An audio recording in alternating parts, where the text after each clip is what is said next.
13 years ago, I earned my first money working in a theater, and my first purchase was a smartphone. As a matter of fact, it was one of the first actually smart phones.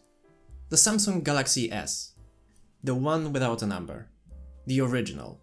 And I was so happy back then. It had a 5 megapixel camera, Super AMOLED 4-inch screen, and the Android 2.1 was mind-blowing back then.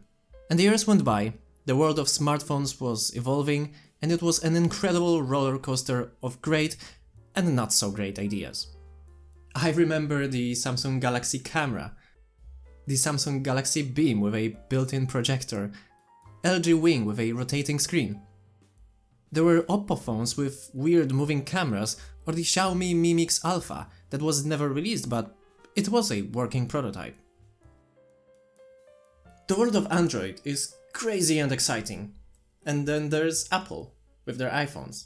And they just sneak behind, observe, pull out those ideas that are actually successful and improve them even more. And year after year, they make the most advanced iPhones we've ever created and the most advanced in the world. The best iPhones we've ever done. The most advanced iPhone ever. The most amazing iPhone ever. And I can appreciate both strategies. I really admire the courage of some manufacturers, and I am always curious, what will they think of next? At the same time, I've always been a little envious of friends whose phones, as they say, just work. And let me explain what I mean. A few years ago I got a new phone. It was LG G7 ThinQ, and like any new flagship, it was supposed to have a great camera. And it was! Until I tried using it for Snapchat, or for Instagram stories. The pictures it took in those apps were just crap. You must have noticed that too. The difference in quality between Android and iPhones. But why is that? Well, the answer is simple, but somewhat shocking at the same time. Each year, Apple releases 3 to 5 different models of iPhones. You know how many Android phones are released in that time? Over 1,000. Since the beginning of iPhone era, Apple has released just 38 different models, which means that there are more Android phones coming out each month than there are different iPhone models in general. And that's not even the shocking part. Because there are so many different phones with different hardware, different screen sizes, aspect ratios, everything, developers could not keep up with writing code for those apps to work on all of them. So instead of using the camera itself, Snapchat or Instagram is asking your phone for a recording of what your camera sees, and it uses that to capture a picture. It literally makes a screenshot instead of using the camera. Did you know that? So forget about any form of AI post-processing and machine learning that actually makes your photos high quality and crispy. You get none of these features when you're using an Android phone. And that's sad, because I know that for years I've been posting much less content because I thought that my pictures and videos were just bad. And it wasn't even my fault. Well, not completely my fault. But it's practice that makes us better, right? Another thing I'm gonna miss is customization. It's hard to argue with the fact that on Android phones you can just do more.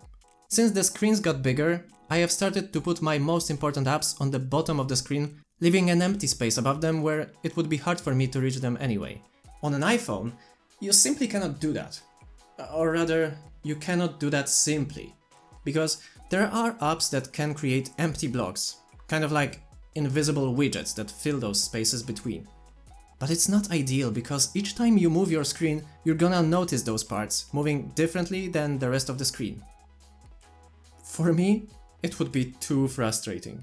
Also, I love the way you can customize the always on display on most Android phones.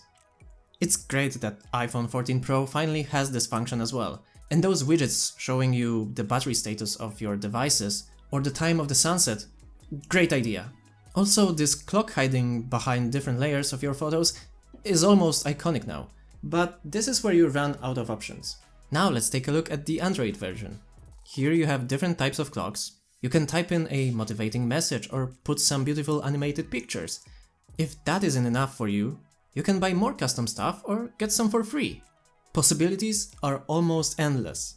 But we need to be fair to Apple as well. There are some things that are easier to customize on iPhones, For example, because Apple only makes a couple of devices each season, it's much more convenient and better from a business perspective for case manufacturers to make cases for iPhones. Heck, the old iPhone 13 cases fit perfectly on the new iPhone 14 models.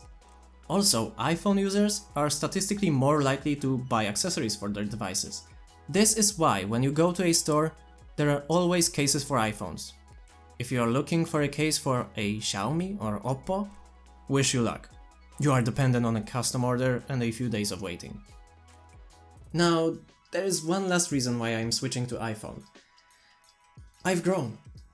And don't get me wrong, I'm still as excited for the new smartphones and their surprising features as I've always been.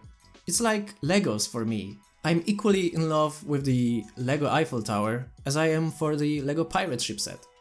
But it's finally time for me to get something lasting and something that I can always count on, even if it doesn't have the biggest battery or the 108 megapixel camera. You actually kind of forget about the hardware because the software here is so optimized that you don't need more RAM or some fancy cooling system. No, any app you download works perfectly. All the games run on highest possible frame rate. The quality of the things you create, like voice notes or stories on Instagram, it's the best anyway. So you never feel like you bought the wrong one, like you do with Android phones sometimes. Some app crashes and you think, maybe I should have went for a smartphone with more RAM or a better CPU. Or maybe you see someone's pictures are better than yours, and you also regret your choice. It might also be the paradox of choice. Most studies show that we humans are usually more happy with our decisions if our options were limited. If you offer people to choose from 24 flavors of jelly beans, they are usually gonna doubt if they chose the best one. But if you limit the choice to 2 flavors, they are more likely to say that they are happy with the one they just picked. I think Apple knows that. That's why this year they only showed 2 phones, with 2 different screen sizes.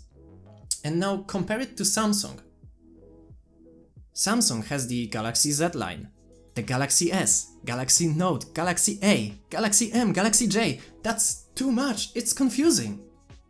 Apple makes everything as simple as possible. And while sometimes it's limiting, in some ways, it can actually let you be more creative. We now know what a smartphone is and what it should be. For most of us, it's just a window to all the apps. And the truth is, most of them work best on the iPhone. And I am currently in the place where I want that. It might change, but for now, I am choosing the iPhone.